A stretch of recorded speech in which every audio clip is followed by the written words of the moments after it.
पोहे बांधलेत आणि सुधामजी भगवंताच्या भेटीसाठी निघाले. चले श्याम सुंदर से मिलने सुदाम, चले श्याम सुंदर से मिलने सुदाम, चले श्याम सुंदर से मिलने सुदाम, चले श्याम सुंदर से मिलने सुदाम, चले श्याम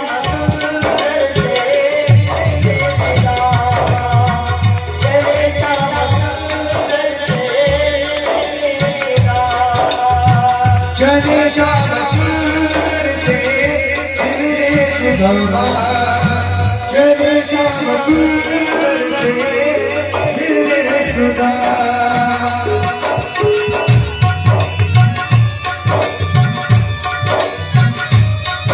सुधामजी असताना भगवंताच्या भेटीसाठी सुधामजी निघाले. पायामध्ये असताना पायामध्ये सुद्धा नाही. उन्हाने व्याकुळ झालेले सुधामजी पाया थांबवलेले आनंदासाठी सुधामजीने इकडे तिकडे विचार की भगवंताच्या द्वारामध्ये येऊन पोहोचले. आई सुधामजीने भगवंताच्या घरामध्ये प्रवेश करताना पहारेकऱ्यांनी आढळलं गडा. सुधामजीला विचारलं कोण आहात तुम्ही? सुधामजीला सांगितलंय माझं नाव सुदाम आहे आणि मी तुमच्या कृष्ण कन्याचा बालपणचा मित्र. सेवक ते पहारेकरी हसू लागले. येड्या, अंगावर नीट वस्त्र नाहीत नाही का, आणि राजाचा मित्र कसा असू शकेल? सुदामजीची असताना की अवहेलना करू लागले. सुदामजीला काही केले आतमध्ये जाऊ देत नाही गडा. सुदामजीला काही केले आतमध्ये जाऊ देत नाही. तेव्हा सुदामजीने एक विनंती केली, पहारेकऱ्याकडे विनंती केली, बाबा रे एक काम करा, मला आत नाही जाऊ दिलं तरी चालतं, पण माझ्या राजाला, माझ्या कृष्णाला, माझ्या कन्हैयाला एकदाचा माझा निरोप द्या की सुदामजी आला.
सुधामजी आणि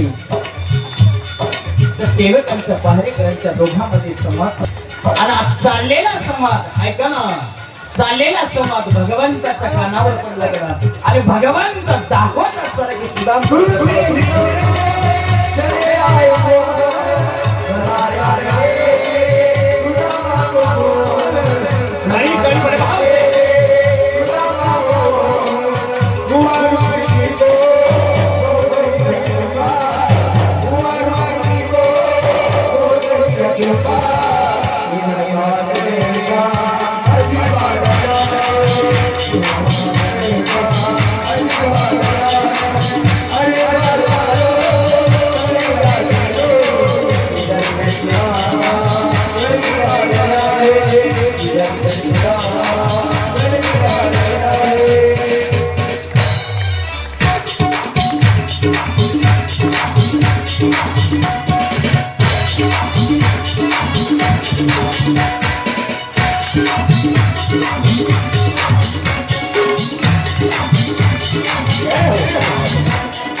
सुदामजीला हृदयाची लावलं गडा आणि सुदामजीला असणार की भगवंतानी सुदामजीनं भगवंताला आपल्या असणार की पदावर बसवलं. बोलणी वाक्य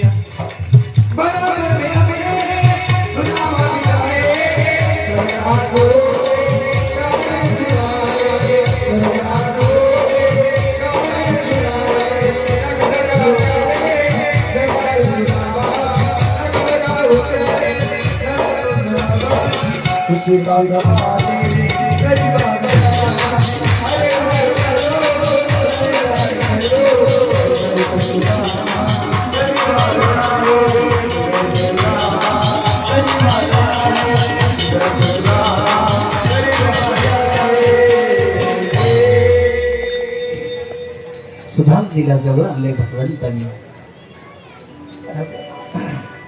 आणि तेवढ्यामध्ये आपल्या सिंहासनावर असणार की सुदामजीला बसवलं गडा. बोलो भगवंत आपल्या सिंहासनावर बसू शकतं गडा, पण मुखामध्ये तसं नाम असलं पाहिजे नाही का. राम म्हणता रामच होईजे, पदी बैसता पदवी घेजे. मुखामध्ये भगवंताचं नाम असेल तर भगवंत आपलं सिंहासन द्यायला भक्ताला तयार आहे. आई ऐका ना. आणि तेवढ्यामध्ये सुदामजीला आपल्या जागेवर बसवलं, आसनावर बसवलं आणि सुदामजीचे पाय मा रुक्मिणी आणि भगवंत असणार की सुदामजीचे पाय धुतात. दोघांनी पाद्यपूजन केले गडा आणि तेवढ्यामध्ये सुदामजीला भगवंत असणार की गोड विचारतात, बाबा रे खूप दिवसानं असणार की तुमची माझी भेट आहे. सुदामा काही आणलंय का रे आमच्यासाठी? वहिनीने काही दिलं असेल तुमच्याकडे आमच्यासाठी नाही का. तेवढ्यामध्ये सुदामजी असणार की आपली गरिबी असणार की एका बाजूला लपवत होते गडा. आहे काहीतरी पण एवढ्या अवस्थेतले आहेत माय, आणि ते द्यायचे कसे. एका झोळीमध्ये असणार की एका वस्त्रामध्ये गाठ बांधलेली भगवंत असणार की बघू लागले. सुदामजीला भगवंत म्हणलं बघू तर द्या ना काय आहे तुमच्या याच्यामध्ये. तेवढ्यामध्ये सुदामजीचे वस्त्राची गाठ भगवंत हळूहळू सोडू लागले. जवळ घेतलंय भगवंतानी आणि गाठ सोडली गडा. वा गोड असे पोहे आतमध्ये बघितले आणि भगवंताला एवढी घाई झाली माई. मुठभर पोहे हातामध्ये घेतलेत भगवंतानी. एक मुष्टिका मारली मुखामध्ये, एक मुष्टिका मुखात मारली. पहिला घास भगवंतानी घेतला आणि एवढे विघोर झालेले भगवंत दुसराही घात घेतला भगवंतानी.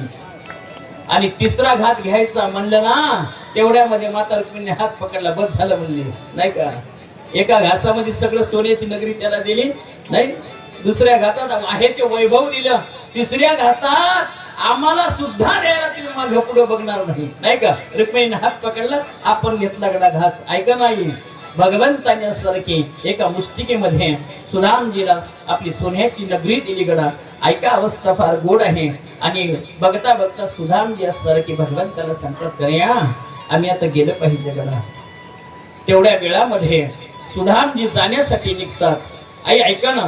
सुदामजी जसे जाण्यासाठी निघतात पण काय परीक्षा असेल भगवंताची बघा. भगवंतानी काय दिलं हे सांगितलं नाही का. सुदामजीची अवस्था भगवंतानी बघितली, अवस्था सुदामजीची बघितली, सांगितलं नाही काय देणार आहोत, काय तुमच्या पदरामध्ये वैभव टाकणार सांगितलं नाही. पण सुदामजीने सुद्धा भगवंताकडे काही मागितलं नाही. बोलू तुम्हाला भगवंताला तोच आवडतो बडा, तोच भक्त आवडतो जो कोणालाही काही मागत नाही का. तोच भगवंताला आवडतो आई. आणि तेवढ्यामध्ये सुदामजी तेवढ्यामध्ये जाण्याचा प्रयास करतात. सुदामजी सांगतात भगवंताला आम्ही गेलं पाहिजे गडा. आणि हृदयापासून भगवंताकडे एकही शब्दाचं आपलं दुःख आपल्या माझ्या भगवंताकडे सांगितलं नाही. आपली अवस्था माझ्या भगवंताकडे सांगितली नाही. आणि देवाने सुद्धा अवस्था विचारली नाही. शेवटच्या क्षणापर्यंत घेतलेली परीक्षा आहे. सुदामजी जसे निघून जातात, सुदामजी आपल्या नगरीमध्ये प्रवेश करतात. सुदामजीनं काही जणांना विचारलं बाबा रे ही नगरी कोणाची आहे. बऱ्याच जणांनी सांगितले सुदामा असं काय विचारता, ही नगरी तुमचीच आहे. सुदामाची नगरी भगवंतानी सोन्याची करून दिली गडा. एक घास पोह्यामध्ये भगवंतानी सोन्याची नगरी सुधामजीला दिली. पण मला वाटतं तो घास आम्ही प्रेमाने, तो घास आम्ही भावयुक्त दिला पाहिजे. नक्की तो सोन्याची नगरी आमच्या पदरात टाकल्याशिवाय राहणार नाही. म्हणून हळूहळू तुम्ही थोडस पुढे त्यांना बघा. सुधामजीला भगवंताने ते वैभव प्रदान करून दिलं गडा. सुधामजीला सोन्याची नगरी दिली. जे दान आहे ते देता आलं पाहिजे गडा. जे दान आहे ते देता आलं पाहिजे. आणि त्या सुधामजीने एक मुष्टिका पोहे भगवंताला समर्पित केले. पण सगळ्यात महत्वाचं आहे, पोहे कितीही समर्पित करता येतात, पण भाव फार असला पाहिजे. तुम्हाला पहिल्याच दिवशी मी सांगून गेलो, कितीही जे देव केलं त्याला भक्ती म्हणल्या गेलं नाही. त्या भक्ती करत असताना त्या कर्माला भावाची जोड असेल, तिचं नाव भक्ती होतं गडा. म्हणून आम्ही त्या भावयुक्त भगवंताला समर्पित झालं पाहिजे. तो भगवंत आम्हाला दिल्याशिवाय राहत नाही. आणि म्हणून येता मध्ये आपण इथे थांबणार आहोत. 1-2 मिनिटं तुमच्यासोबत मला बोलायचं आहे. गेली 2 मिनिटं त्यांना थांबवतात, नंतर फिरवतात. थांबा 2 मिनिटं. गेली 7 दिवसापासून श्रीमद भागवत महापुराण कथा तुम्ही सर्वांनी असणार की हृदयापासून ऐकण्याचा प्रयास केला. 10 नंतर तुम्हाला त्यांना फिरूया आपण. थांब नाही नसेल तर वर घेऊया. तुम्ही दर्शन घेताना हे करा. 10 मिनिटं 5 मिनिटं 10 मिनिटं मला वेळ द्या बोलण्यासाठी. त्या भगवंताच्या असीम कृपा प्रसादाने गेली 7 दिवसापासून ही कथा तुमच्या समोर मला समर्पित करता आली. तोडक्या मोडक्या शब्दामध्ये मला सांगता आली गडा. मी फार मोठा काही महाराज नाही, फार मोठा काही वक्ता नाही, पण तसा भाव माझा तुमच्या समोर समर्पित करण्याचा प्रयास मी केला. तुम्हाला कालही सांगून गेलो, हे 2 शब्द मला बोलता आले ते माझ्या गुरुवर्याचा असणार की कृपा आशीर्वाद आहे. जे 2 शब्द तुमच्या समोर मला सांगता आले ते माझ्या वडिलांचा, माझ्या आईचा असणार की आशीर्वाद आहे. सांगू तुम्हाला, माझं एक वाक्य हृदयाला बांधून न्या गडा तुम्ही. माझं एक वाक्य तुम्हाला विनंती आहे माझी.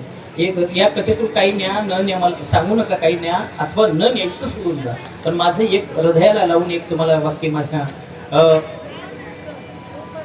माझ्या हृदयापासून तुम्हाला सांगतो. जर तुम्हाला काही न्यायचं असेल, एकच घेऊन जाताना आपल्या घरातली आई सुखी असली पाहिजे, आपल्या घरातला बाप सुखी असला पाहिजे. एवढं जरी तुम्ही घेऊन गेला, तुमच्या जीवाचं कल्याण झालं. समजा काही न्या अथवा न न्या, आपल्या घरातली आई आनंदी ठेवा गडा. आपल्या घरातला बाप आनंदी ठेवा. नुसता आईन बाप आनंदी ठेवा याचा अर्थ असा नाही की त्यांची नुसती सेवा करायची. दोघा भावानीही एकत्र राहिले पाहिजे. कधी मायबाप आनंदी राहतील, ते आनंदी कधी राहतील? तुम्ही दोघं जर एका मनाचे दोघं असतील गडा, तर आई आनंदी आहे, बाप आनंदी आहे. थोडस 2 मिनिटं वेळ घेऊन सांगू तुम्हाला. एक गरीब भाऊ आहे गरीब एकदम. एक श्रीमंत आहे गडा कुठेतरी नोकरीला, आणि दोन्हीही आई वडील एका ओठ्यावर बसलेले आहेत. आई वडील एका ओठ्यावर बसले गरीब भावाच्या. काय आहे की विशेषता माहित नाही, ते मायबाप गरीबाकडेच राहतात.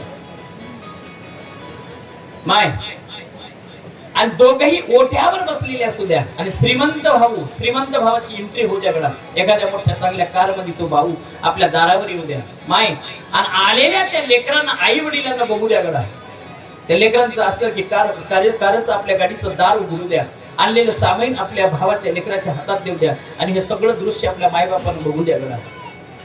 2 भाऊ एका विचारानं राहणं, घरातल्या दोघांचं मन एक असलं पाहिजे. दोघा भावानं एकत्र राहिलं पाहिजे गडा. सांगू कितीही तुम्हाला सांगू, जगाच्या पाठीवर तुम्हाला सुखामध्ये सगळे साथ देण्यासाठी येतील, पण दुःखामध्ये तुमच्यासाठी मध्यरात्रीला अर्ध्या रात्री सुद्धा धावून येईल ना, फक्त आपला भाऊच येऊ शकतो, दुसरं कोणी येऊ शकत नाही. तुम्ही बोला अथवा त्याला न बोला, अर्ध्या रात्री तुमच्यावर संकट येऊ द्या, धावून आले शिवरात नाही. पण अवस्था अशी थोडीशी बिघडली. अलीकडे बोलू का? मी एक प्रसंग बघितला म्हणून बोलतो. एक प्रसंग बघितला. एक गरीब घरचा आहे गडा भाऊ. एक गरीब आहे, एक श्रीमंत आहे. आणि श्रीमंताच्या घरी माझं राहणं होतं एक दिवस कथेला. आणि अवस्था बघितली आहे का फार महत्वाची. ते मी टाळ्या वाजवल्यात म्हणून बोलतो, नाही तर बोललो नसतो मी कदाचित. कारण दोन्ही भाऊ एकत्र राहू मनानं म्हणलं की तुम्ही टाळ्या वाजवल्या. ऐकतायच का? एक अवस्था बघितली मी, एक दृश्य बघितलं. एक गरीबातला गरीब भाऊ आहे, त्याने दोन्ही मुलीचे लग्न केले. शेवटची मुली, 3 मुली त्याच्या पदरामध्ये. शेवटच्या मुलीचं लग्न करायचं आहे. 1 एकर जमीन त्याच्याकडे उरली गडा, 1 एकर फक्त. आणि तेही विकायला काढली ना. लोक काही मागत होते. त्याने विचार केला आपल्या लेकराचं लग्न करावं, नंतर आपण आपली ही शेतीबाडी काहीतरी विल्हेवाट लावावी. मग आपण काय केलं पाहिजे? आपल्या भावाचं सहाय्य घेतलं पाहिजे. माय मी दृश्य बघितलेलं तुमच्या समोर सांगतोय, कथा सांगत नाही. बघितली मी ती व्यथा. आणि एक दिवसाचा समय असं झाला, आपल्या मोठ्या भावाच्या घरी ते आलं विचारून. आम्ही असं बसलेलो बैठकीमध्ये.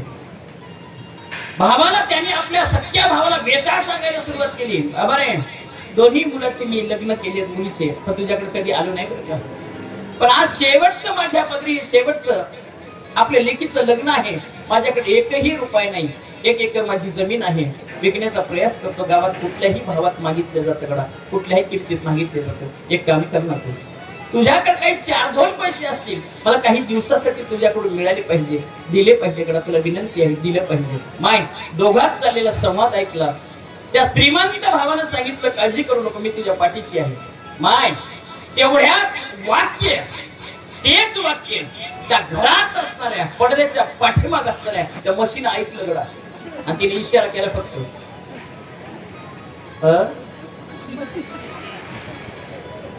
इशारा केला विचारून. एका क्षणात ते आतमध्ये गेले विचार. आणि आतमधून 2 क्षणामध्ये ते बाहेर आले. त्यांना आपला विचार सांगितला भावाला. काय? पैसे तुला दिल्या जातील गडा, पण तुझी 1 एकर जमीन माझ्या नावाने झाली तर तुला पैसे दिले जातात. कोण बदलले? नाही ना, तुम्ही दोघं भाऊ एकत्र राहा म्हणून टाळ्या वाजवलात ना, म्हणून बोललो. बाकी काही नाही. हे कोणाच्या हातात आहे? आता बोला ना, चला ना बोला. आई दोघांनाही आनंदी बघता आलं पाहिजे. दोघं आनंदी असेल तर माय बाप आनंदी आहे. चला पुढं. मला फार काही बोलायचं नाही, माझ्याकडे वेळ नाही. आणि गेली 7 दिवसापासून मला तुम्हाला एकच विनंती करायची, माझ्याकडे तुम्ही काही न्या अथवा न न्या, आपल्या घरातली आई, आपल्या घरातला भाऊ, आपला बाप नक्कीच असतं की आनंदी असला पाहिजे. हृदयापासून त्याच्यावर आपण प्रेम केलं पाहिजे गडा. ते प्रेम जगाच्या पाठीवर तुम्हाला कोणी देऊ शकणार नाही. म्हणून तुम्हाला विनंती आहे, या कथेतून तुम्ही तेवढं नेलं पाहिजे. आता आहे गडा, गेली 7 दिवस माझ्या वडिलांच्या कृपाशीर्वादाने, साधूच्या माझ्या गुरूंच्या आशीर्वादाने तुम्हाला जे काही सांगण्याचा मी प्रयास केला, काही एखादा शब्द माझा इकडे तिकडे झाला असेल गडा सांगताना, तर कदाचित माझा तो बुद्धीचा दोष आहे, नाही का. आणि जोही चांगले तुमच्यापर्यंत सांगण्याचा प्रयास केला ते माझ्या गुरूंचा कृपाशीर्वाद आहे. गेली 7 दिवसापासून ही मंडळी एवढी लेकरं, नाही का, माहुरीतून ती मंडळी या ठिकाणी उपस्थित आहेत. त्या साठे गुरुजींचं सगळ्यांनी टाळे वाजून त्यांचं स्वागत करा. आम्ही एका शब्दात सांगितलं, महाराज आम्ही तुमच्यासाठी उपस्थित राहणार आहोत. ते या ठिकाणी उपस्थित राहिलेत.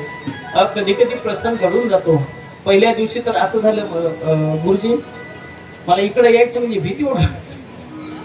सकाळी 7 वाजता जायचे आणि मला वाटलं आपण कथा करावं, 12-1 लागेल तर चालतो. पहिला दिवस आहे माझं होतं.